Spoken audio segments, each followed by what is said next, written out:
welcome back to the NBA Legacy Podcast. I hope all of you out there are enjoying the fact that we actually have basketball to watch again. I'm recording this right now after the second day of games, and it looks like everybody's scoring a gazillion points. James Harden just had 49 points in a game against Dallas. Last night was really awesome. You had the Lakers and the Clippers that everyone now has to have a hot take about how that series is going to go, with LeBron locking up Kawhi Leonard in the last few minutes. Or you go the other route and say that the Lakers have no chance because Lou Williams and Montrezl Harrell were not playing. Definitely going to be the way the series goes, whichever hot take you have. Hey, I'm just glad that NBA basketball is back. And I don't think the NBA did that bad of a job with so far how we've seen the presentation be. The fan noise isn't awful. It's a little weird at times, but better than a Summer League game. It feels like you're watching like a premier level Summer League game. And I think it'll work out fine. I think when we get in the playoffs and the big moments happen, it's not going to be like you're just watching a training camp or some sort of just guys playing at a gym. I think it'll actually be enough to where it's memorable, and the not having the big audience and crowd won't be as awkward as I think some of us thought it might have been. The whole goal of this podcast is to be a retrospective show and something that looks back at different topics throughout NBA history, but I still want to comment occasionally on current events we see in the NBA. I may throw this up on Patreon, or I may put it on the regular Legacy podcast feed, but I want to get the first round predictions out in a podcast form before we start seeing the actual playoff games, which are actually coming pretty soon. I'm super excited, and I just want to share it with you and also get your feedback on whatever predictions I throw out there, how awful and wrong they are, or how amazingly genius and smart I am. While talking about feedback, I do want to say I appreciate everybody being kind about the Lynn Bias podcast. It was a bit shorter than I like, and it's a subject that's hard to really go super in depth on because it's a story about a guy whose career was cut about as short as it can be. And I really enjoyed doing it. As I said in the podcast, I have a connection to Lynn Bias for the fact that he died on the day I was born. But I really enjoyed that. I plan on shows being a little bit longer in the future. I don't plan on doing mini 40-minute podcasts. I want to aim more maybe to like an hour long. Maybe go a little beyond that, possibly. I've always been a fan of podcasts that are a little bit longer and go more in depth on whatever topic they're covering, and that's definitely my plan with this show here. So let's get started. Today, I'm going to start a two-part series. We're going to talk about Shaquille O'Neal.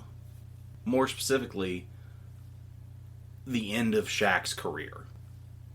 You often see a lot of debates when it gets to Shaq about who is the best post-Jordan, pre-LeBron player. Usually comes down to three guys. You've got Shaq himself, Kobe Bryant, and Tim Duncan. Now, I fall on the Tim Duncan side of this argument. I think, granted, he had a better front office than Shaq and Kobe had at times to help him win, but Duncan was more consistent and, more importantly, downshifted his career when he was no longer able to physically be the best player every night in a way that Kobe and Shaq couldn't quite grasp. I think what pushed Tim Duncan over the top for me was how good and special he remained on those last really great Spurs teams in a way that I don't think Kobe and Shaq could have replicated. Tim Duncan almost just kind of fused himself into being the perfect role-playing big that team needed, and almost like a glue guy center. Tim Duncan in his earlier career was obviously a beast on the block and had his face-up jump shot, but I think that might have been my favorite version of Tim Duncan, the wily veteran that just would find ways to get it done on one leg and was doing it all with smarts and work ethic. Maybe I'm just a sucker for those Heat and Spurs series in 13 and 14. Tim Duncan did have a lot of help. There's no doubt about that. You had Tony Parker, Manu Ginobili, and the early upswing of Kawhi Leonard that definitely helped Tim Duncan continue winning throughout his career. But I think what makes Duncan a little bit better than Shaq and Kobe in this regard is that I think he would have made it work pretty much regardless of who he was with. And the same can't really be said for Kobe and Shaq. Not to be disrespectful to Kobe, it's still very raw. We just came upon the 6-month anniversary of his passing. But if we're being honest, Kobe did run Dwight away to Houston. Now, that wasn't his fault. You can make the argument all you want about Dwight not being committed, Dwight being a flake. He wasn't completely healthy. But Dwight did go to Houston and have a pretty successful run there for a couple years. And it's been a bit forgotten, but Dwight Howard was still really good in Houston, especially in the first couple seasons. In the Game 6 comeback against the Clippers in 2015, everybody remembers Josh Smith and Corey Brewer going crazy and being the ones to save the game for Houston, but Dwight Howard was on the floor in that fourth quarter when James Harden was on the bench. This wasn't the James Harden we're all used to right now that scores 50 and 60 points and competes for MVPs. He hadn't quite achieved that yet. Granted, they lost in 5 games to the Warriors, but regardless, that's a successful run comparatively to what the Lakers experienced after Dwight left. Dwight Howard was Kobe's last chance to be on a relevant team. They wouldn't have contended for titles if Dwight had stayed, but maybe Kobe Bryant makes another Western Conference Finals if Dwight Howard's on the Lakers. Maybe he's on a relevant team on his last game, as opposed to just taking 50 shots to get 60 points in a game that meant nothing in the scope of that season. I know that many people hold that last Kobe game near and dear to their hearts, but it was a bit sad that it was a game that had no implications going forward when we were heading into the playoffs. That Kobe's last great performance was for a lottery team and not for a team that was even remotely competitive. Kobe damn sure made the best out of it and left us all with a super memorable moment. But it's also true that some of the decisions he made along the way led to that moment and his final NBA game being irrelevant in terms of who won the championship that year. And as for Shaq, well, that's the whole point of this 2-part series. That's what we're here to talk about today. Shaq was, as all of you know, one of the most dominant players in his prime that the NBA has or will ever see. Many would call him the most dominant basketball player of all time. I think it's hard to argue that he wasn't the best player in basketball after Michael Jordan retired from the Bulls in 1998. There was absolutely no answer for him.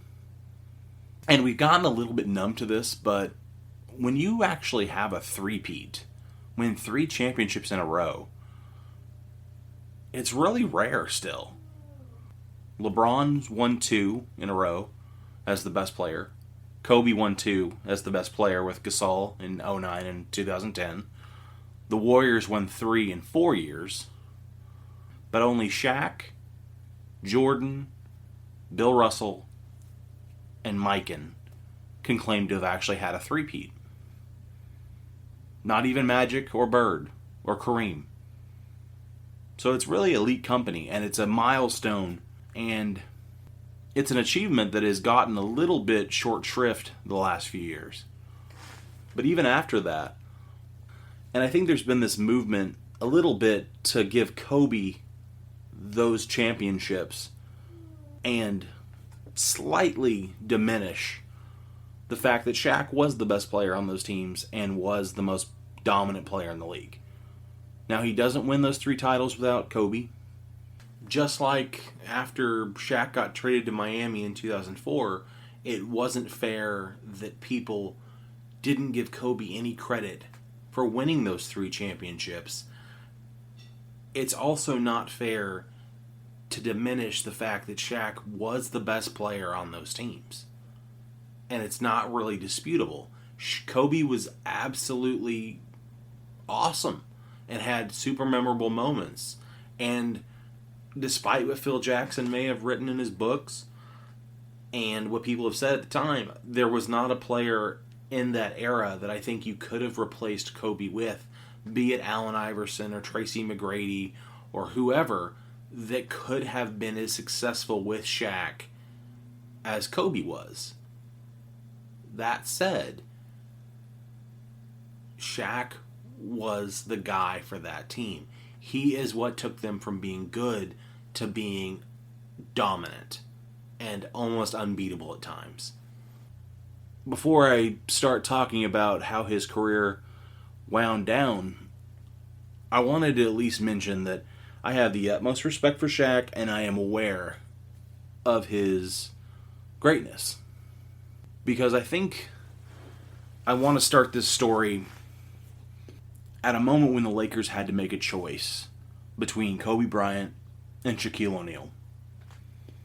Now, the story has changed over time. Kobe had said some things, Shaq had said his version, different players have said stuff, Phil Jackson's written books.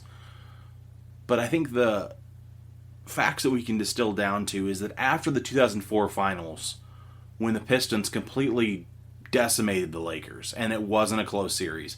People like to talk about Karl Malone being hurt. That Pistons team was on another level at that point than that Lakers team in 2004. You play that series 10 times, the Pistons will win all 10. But that summer, after the Lakers had lost that championship, they had a decision to make. They could either keep Shaquille O'Neal and lose Kobe Bryant to free agency. Reportedly, the Clippers was the team he was going to go to, but I kind of doubt it. Regardless, the option they chose was to keep Kobe Bryant and trade Shaquille O'Neal. So, after the finals in June, the Lakers on July 14th would trade Shaq to the Miami Heat for Caron Butler, Lamar Odom, Brian Grant, and a future first-rounder that would ultimately turn into Jordan Farmar for the Lakers. That's not exactly the kind of haul we've seen New Orleans or Oklahoma City get for Anthony Davis or Paul George, but it's not awful either. I mean, Lamar Odom would be a part of the Lakers' 2 championships in 2009 and 2010 and still had a lot of talent and was a young player, as was Caron Butler. In fact, the Lakers probably should have kept a hold of Caron Butler as opposed to trading him to the Wizards for Kwame Brown, but it wasn't a horrible package. But what's impossible not to think about when you look back on it is how much Pat Riley really resisted putting Dwayne Wade in the deal to go back to the Lakers. Pat Riley has said that the Lakers asked for Wade and that he refused. It makes a lot of sense. If you trade for Shaq and give up all of your young pieces, what is he coming there to actually play with? But it is an interesting alternate universe idea that maybe Wade can play with Kobe and they're both in their primes. Not entirely sure that works out that well for either guy, but it's an interesting what if. Because Wade had a nice rookie year. He wasn't LeBron or Carmelo Anthony at that point. No one was looking at him at that level, but he'd had a good rookie year and had a nice little run in the playoffs. But he wasn't quite seen as the star he would become yet. So it's possible Riley could have put him in that deal and, say, kept Lamar Odom or Caron Butler. But it turns out to be a good thing that he didn't send Wade to the Lakers. Shaq himself would end up making a huge impact on Miami in the 2004-2005 season. Miami would finish the season with a 59-23 record and the number one overall seed in the East. A 17-game improvement over the previous year without Shaq, when Miami had went 42-40 and had the 4 seed. Not sure what it really says about the East that you could have a 42-40 record and be the 4 seed, but okay. The Lakers, on the other hand, had went from being a 56-26 team to having a record of 34-48 and missing the playoffs. Was a bit of a snake bit year. Kobe had some injury problems, yada yada yada. But regardless, Shaq made a huge difference in departing the Lakers and joining the Heat. This is often still used as one of the arguments people have for why they think Steve Nash shouldn't have won the MVP in 2005. Many people think Shaq actually should have won, considering how much he meant to that Heat team and how much he took away from the Lakers. But Shaq's numbers still good, 23 points and 10 rebounds on 60% shooting that year. Down quite a bit, though, from his peak with the Lakers. You're starting to see him slide a little bit in terms of production. One of these days I will do an episode or two on Steve Nash's MVP awards and whether or not they were justified. I honestly don't think that Shaq probably should have won the MVP this year and that Nash was probably the rightful winner, but it's something I want to dig in on more, and we'll get to that someday. It's not the story for today. Miami, though, would fall short in the Eastern Conference Finals in 2005 to the Detroit Pistons in 7 games. After Game 5, Miami had actually been up 3-2, but unfortunately Wade had suffered a strained rib muscle and would miss Game 6 and try to come back in Game 7. Game 6 ended up being an utter blowout. Detroit won 91-66. Wade would then try to play Game 7, would score 20 points, but it wasn't enough for them. He was clearly still hurt. Probably shouldn't have played. The Pistons won 88-82 to go to the NBA Finals and face the Spurs. It's an interesting what if Wade doesn't get hurt in that series. Miami probably does beat the Pistons and go to the Finals. Not sure if they do much better than the Pistons in the Finals. You have to think back. The Pistons went to 7 games with San Antonio, but Wade was playing fantastic before he got hurt. Would have been a really interesting final series if we'd gotten Miami and San Antonio in 2005. Not sure how that goes. It's a good change of history of what happens if Shaq actually gets his first ring in Miami that very first year. Even though the team had actually played really well and had almost made the NBA Finals, Pat Riley clearly wasn't happy because he would make a huge trade. I believe it's still the biggest trade in NBA history in terms of just players and teams. It was a 5-team deal that basically brought Miami back. Antoine Walker from Boston, Jason Williams, and James Posey from the Grizzlies. And there's a few other pieces in there. I'm not going to go through it. It's a big deal. You can Google it if you want. But those are the main pieces that came back to Miami that would contribute to their team the next year. Early on, though, the deal wouldn't seem to really help the team in the way that I think Riley had thought. They'd start 11-10, and at that point, their head coach, Stan Van Gundy, would resign, and Pat Riley would come down from the front office to replace him. Now, there's been a lot of rumors about why Van Gundy actually resigned. At the time, it was almost just talked about as fact that Pat Riley had pushed Van Gundy out. That doesn't seem to be the case. Pretty much all reporting since then has said that Van Gundy had some family issues he had to deal with. One guy that did seem to be pretty happy about the change was Shaq. Years later, after a game that Shaq was playing in Phoenix against Van Gundy's team at the time, the Orlando Magic, Van Gundy took a shot at Shaq for flopping on a Dwight Howard post-up, and Shaq then responded by calling Stan the Master of Panic. Didn't seem to have a lot of respect for him as a head coach, and he seemed to appreciate Pat Riley more at the time, at least. Initially, the trade and Pat Riley coaching didn't seem to be the panacea they were looking for. That year, the Pistons ran away with the East. They had a 64-18 record going into the playoffs and seemed poised to make a third straight run to the finals. Miami, on the other hand, had only went 52-30 and were seen as a distant second that year. But early on, the Pistons turned out not to be quite as dominant as people were expecting. In the second round, they would face LeBron and the Cavs in LeBron's very first playoff run. I think at the time, most people had picked the Pistons to win in 5, maybe 6. Cleveland ended up pushing this to 7 games. The 7th game ended to be a pretty big blowout, but it looked like this team that was supposed to be the juggernaut maybe wasn't that scary. For everybody that talks about how awful the 2007 Cavs were that made the finals, the 2006 Cavs weren't any better. And this was a Pistons team that still had Ben Wallace. When the next year when Cleveland would upset them in the Eastern Conference Finals, Ben Wallace had moved on to Chicago, which I will talk about shortly. But even so, even though the Pistons had struggled in the Eastern Conference semifinals, when they got to the series against Miami in the conference finals, Miami was still the underdog. The Pistons obviously still had home court, and they were still the favorites to make the finals. Miami had survived a young and tough Chicago team in the first round, and Jason Kidd in the Nets, but no one was really talking about them too much as being possible title contenders. Well, the Pistons would run out of gas against Miami pretty quickly. The series would go 6 games, but it never felt like Miami was really in danger of losing it. Wade would play fantastic, averaging a 27, 5, and 4 on 61% shooting. For a guard, that is just ridiculous. Although Wade wasn't alone in the series, Shaq had a great series himself, averaging 22 points and 11 rebounds. Kind of a little bit of a revenge series for Shaq from the 2004 finals. And that would set up a matchup with the Dallas Mavericks in the NBA Finals.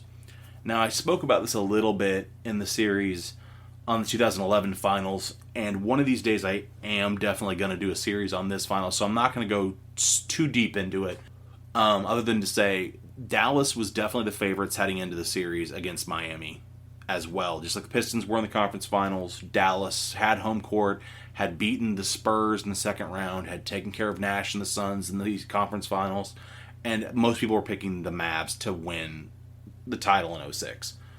Miami would fall down in an 0-2 hole, would win 4 straight. Wade was fantastic. You all know the story, but one little forgotten aspect of the finals, though, was that Dallas did a really good job on Shaq. Shaq would average 14 points and 10 rebounds for the series, and Eric Dampier and Isana Diop did a really good job fighting with him in the post and around the basket. He's still effective and still a really good player. There's little moments where you see Shaq tailing off little by little, and this is one of them. This, even though it's a victory and it's his 4th and final ring, the Shaq we're seeing in 2006 against Dallas is a far cry from the Shaq we saw in the three-peat with the Lakers that would have decimated that kind of defense and those kind of players.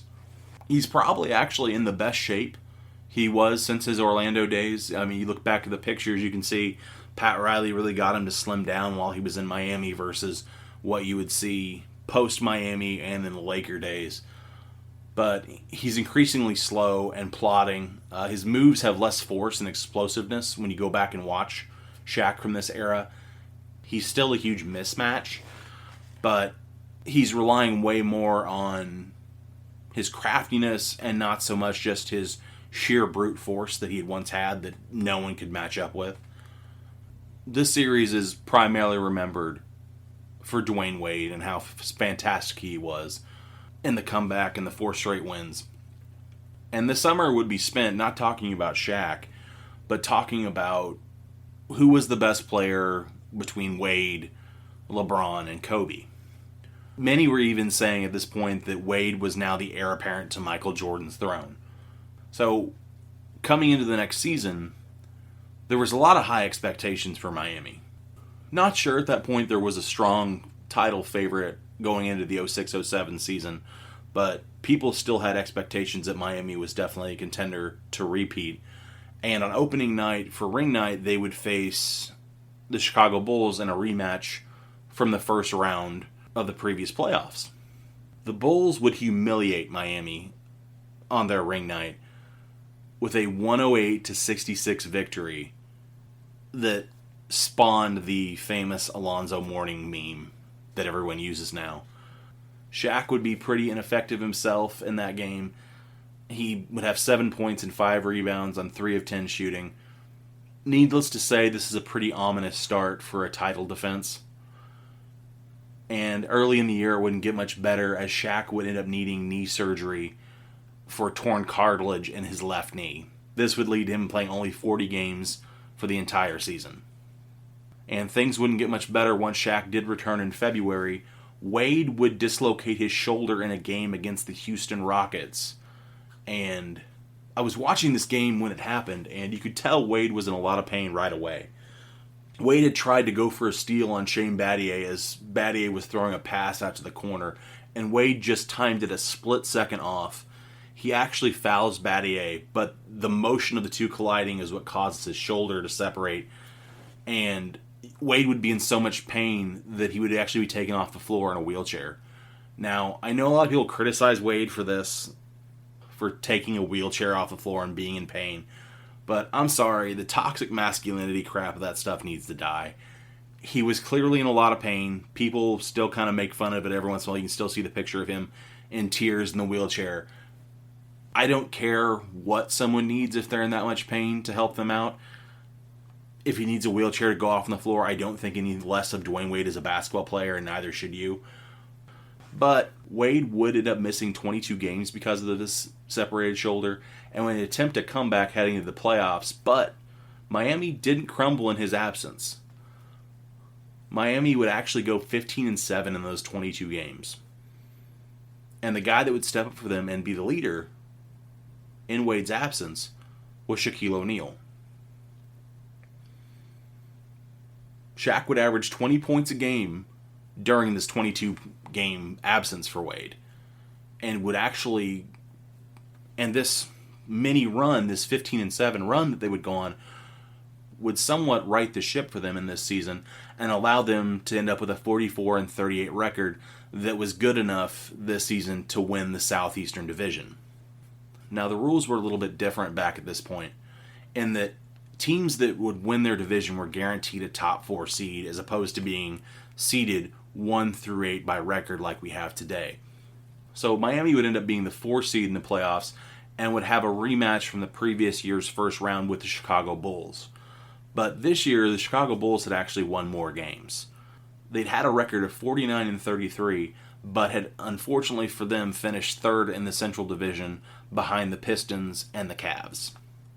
I want to take a little bit of a detour here to talk about the fact that NBA divisions are dumb.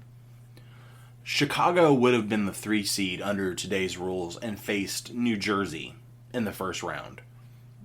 The NBA would actually change this rule eventually, mainly after, in 06, the Spurs and the Mavs had had a second round war that was basically the NBA Finals, and it led to a lot of calls for this rule to be changed so that we had the best teams facing off later in the playoffs. This could have, if they had changed the rules at this point, you would have gotten a series where probably the Cavs and the Bulls would have met in the second round, as opposed to the Cavs and the Nets. Miami themselves would have faced a much less threatening opponent in the first round with the Chris Bosh-led Raptors. And you would have seen the better teams end up facing each other later and would have made for a better Eastern Conference bracket. But unfortunately for Miami, these are the rules at the time, and the Bulls team they got was better than the one they had eliminated the year before, and Miami definitely was worse.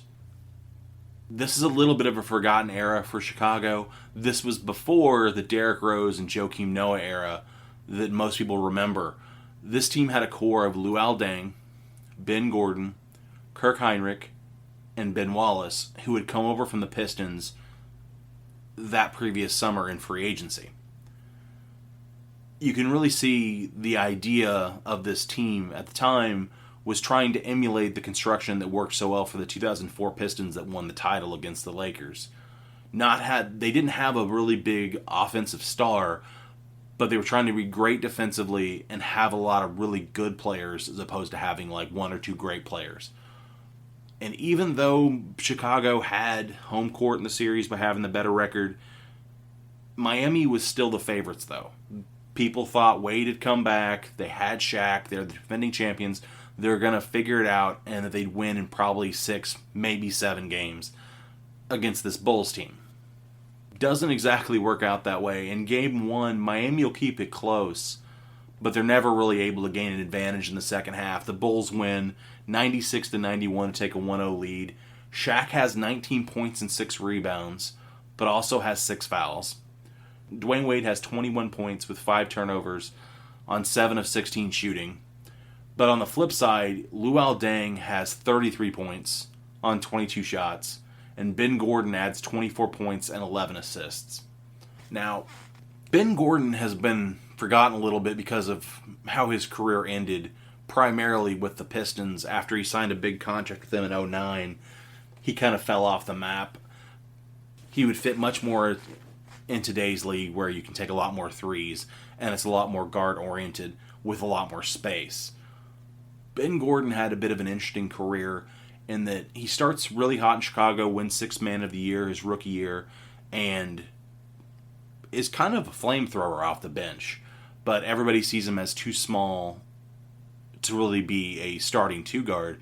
And I think he would have benefited if he'd come along, say, 10 years later in today's game, where even though he's smaller, I think the fact that he isn't a true point guard wouldn't be held against him so much, and you'd see him be given the ball more and treated probably more like a point guard, a scoring point guard, maybe even a la, not a perfect one-to-one comparison, but say what we saw with Isaiah Thomas in Boston, that he might have been treated more as that kind of player. Because Ben Gordon really could shoot and could really score, was a great three-point shooter and would get him up at high volume. And you really see in this series, he is every bit probably the best guard in this series with Wade being hurt. And Game 2, there's not much difference. Bulls win in a blowout, 107-89. It's never really close. Shaq doesn't foul out in this game. He has 17 points and 8 rebounds. Wade, 21 points again, 9 of 19. Does have 7 assists. Luol Deng will drop in 26 points, and Gordon will add 27. Funnily enough, both shoot 11 from 19 from the field. You're starting to see this series is not really going to go Miami's way. Even though it goes back to Miami for Game 3, it doesn't make much of a difference. Chicago pulls away in the fourth quarter of Game 3 to win 104-96. Shaq has his best game of the series here, 23 points and 13 rebounds. Wade also has 28 points, but he needs 27 shots to get there. When you go back and look at it, Wade really probably shouldn't have been playing in this series. He's clearly not healthy. Deng has another good game, 27 points. Gordon has 24. Kirk Heinrich will actually add 22 points in this game, and he's another forgotten guy from this era a little bit. I think most people think of him as more just kind of a backup point guard like what he was in Atlanta towards the end of his career. Kirk Heinrich in this point was good. He was this really solid starting point guard, good defensively, and could score on occasion. Game 4 ends up being a mere formality. Chicago wins 92-79. Wade has 22 points. Shaq has 16 and 7. For the series, Shaq averages 19 and 8. Wade 23 points, but only shot 43% from the field. Luol Deng ended up being the best player in this series. Would average 26 points, 9 rebounds on 58% from the field. Gordon would average 25.5 points and shoot 40% from 3.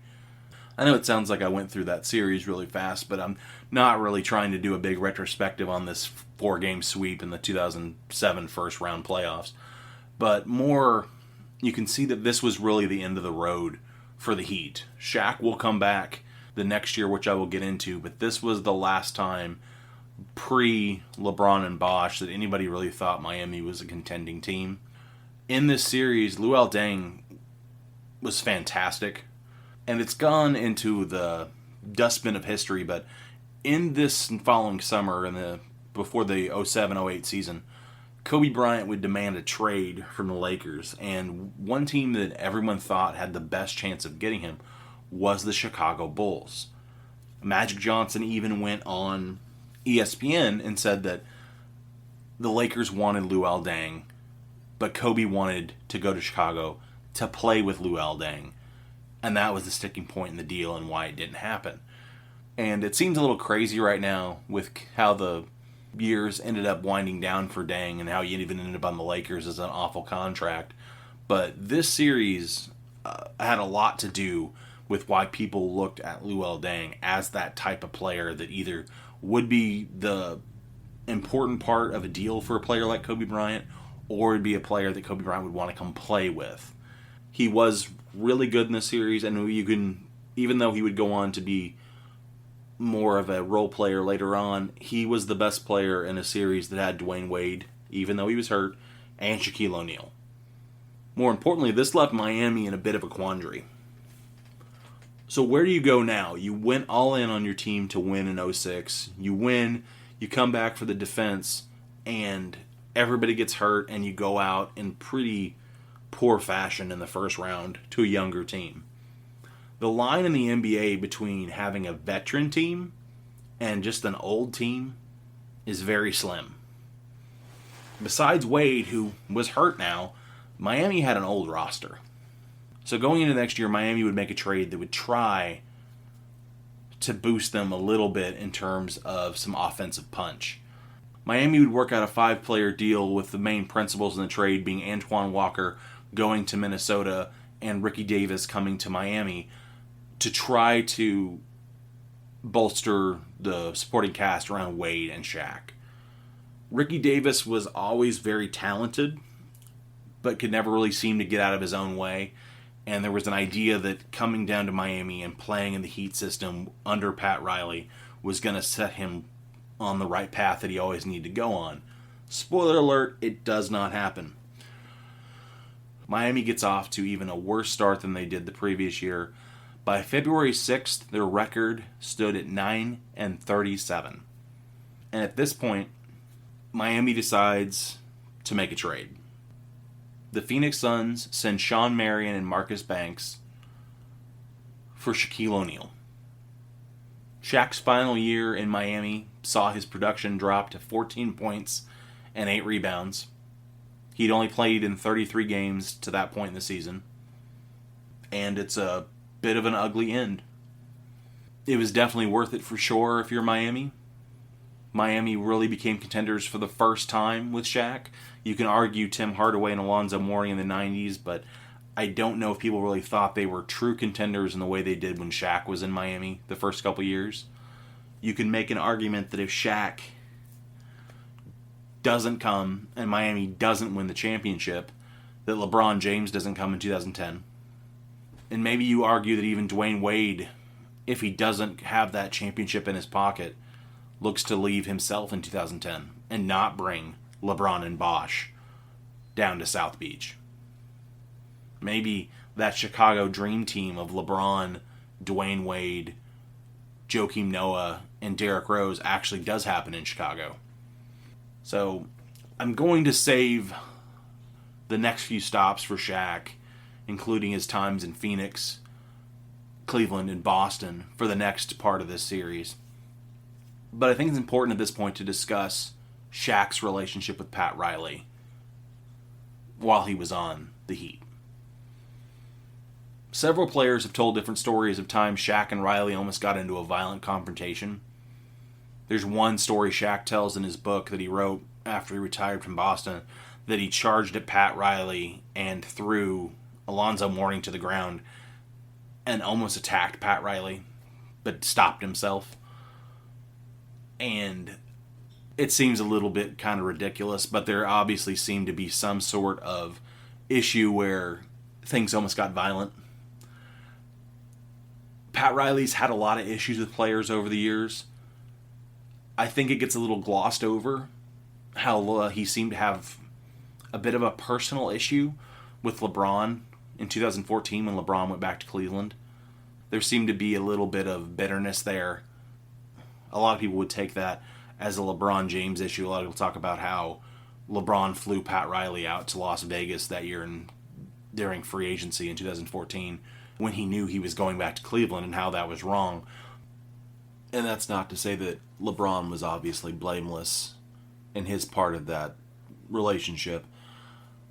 There's been several reports that he balked at the idea of not going to a party with Chris Paul and instead having to ride with the team. That's all understandable.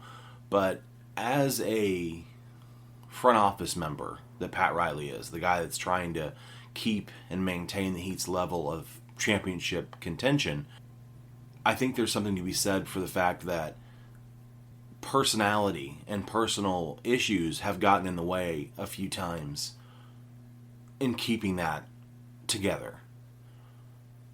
And that's part of his job, is not to push players away.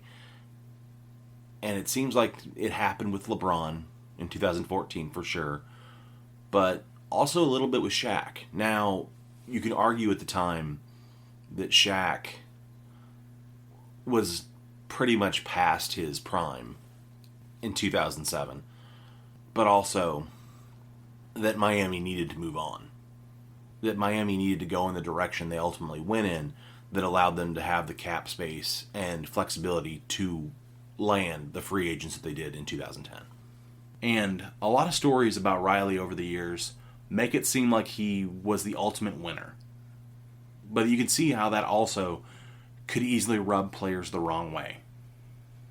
It's something that I hope eventually somebody writes a book on, or we get a documentary that goes more into how Pat Riley in Miami has built relationships with not only Shaq and LeBron, but Dwayne Wade as well. There's been acrimony there at times in that relationship. And I think it's a big reason why Shaq ended up saying some of the things he did on his way out the door.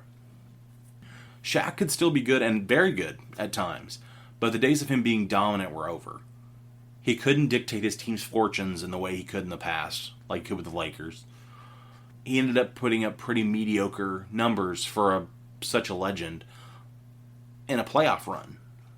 The previous year in 06 and 07, even though his season ended up being marred by injuries, Shaq only averaged 17 points and 7 rebounds. Pretty mediocre numbers for a legend making a playoff run. When Shaq would leave and go to Phoenix, he would throw a few stones back at Miami and say things like, quote, "We have professionals who know what to do," Shaq said of playing for the Phoenix Suns. "No one is asking me to play with Chris Quinn or Ricky Davis. I'm actually on a team again," end quote. Pat Riley would respond with, quote, "It's sad that he says those things. We shared so much here together for 3 years. Good and bad. 3.5 years. I just think it's sad that he's got to do that." Close quote. The Chris Quinn attack especially is really out of line. Quinn was just a backup guard trying to make it in the league. He wasn't a guy that you really play if you're trying to win, but it was really nasty for a star like Shaq to be taking shots at a guy that was just trying to make it in the league after being undrafted. Shaq will always be remembered for his feud with Kobe, but he didn't leave a lot of his teams on good terms. And I feel like in Miami especially, all the stuff about Pat Riley and who he played with and injuries and yada yada yada wasn't the reason that it ended in such a distasteful way. I feel like the fact that he couldn't play at the level he had before in Los Angeles kind of explains why when he left Miami, he took some shots on the way out the door. The bridges weren't burnt, but they were a little singed. Because Shaq would still end up getting his jersey retired by Miami. Number 32 hangs up in the rafters now. They retired it in 2016. So eventually everybody moved on a little bit.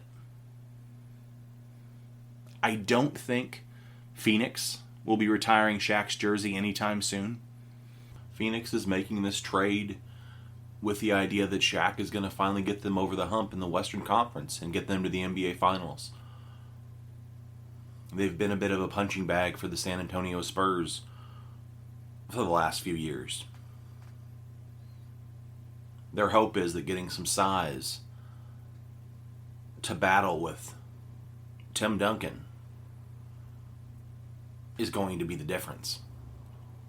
Steve Kerr, who was the GM of the Suns when this trade was made, said that he knew he was either going to look like a genius or an idiot. In the next episode, we'll have to see which one it is. In all fairness, I don't think Steve Kerr's an idiot. This isn't a big spoiler for anybody out there that's probably listening to this, that the Suns do not win the title with Shaq. But it's a super interesting journey to go through. But that's for the next episode. I know I said at the beginning of the show that I wanted the shows now to be a little bit longer, to go closer to an hour.